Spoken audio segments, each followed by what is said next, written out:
My name is Jana Horner. My maiden name is Bryant. Lots of you may know my parents, Jana and Judy Bryant. I grew up here in Bolivar. I went to SVU.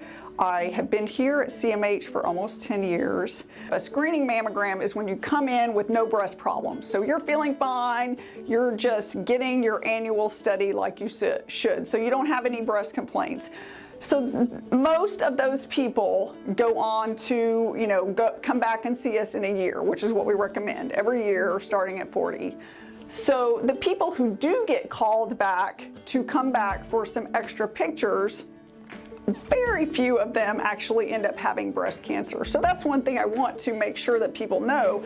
Don't panic if you have to come back. Sometimes there are things that we just need to check out. Sometimes it's just extra mammogram views, sometimes it's ultrasound, but most of the time those things are not a breast cancer. So if they do end up being a breast cancer, at our facility, we tend to be able to do a biopsy the same day that you're here for that exam. So you don't have to go home and worry about it for an additional time. Just because you get a biopsy doesn't necessarily mean that you have something bad. Screening mammograms, I mean, we've had study after study that show that they save people's lives. And screening mammograms are almost always completely covered by most insurance. So you typically don't pay anything at all. And then yes, if you're private pay, there are so many ways that you can get coverage. Tomosynthesis, or what you will hear referred to as a 3D mammogram, is an additional piece of equipment that is attached to a mammogram unit.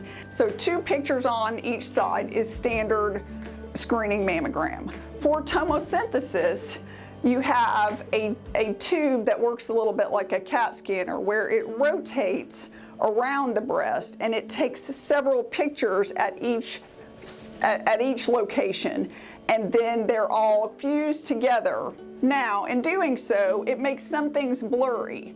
So little bits of calcium are very difficult to see because they're all merged together. So it doesn't really negate the need for a regular mammogram, in my opinion. There are really 2 things that it can accomplish.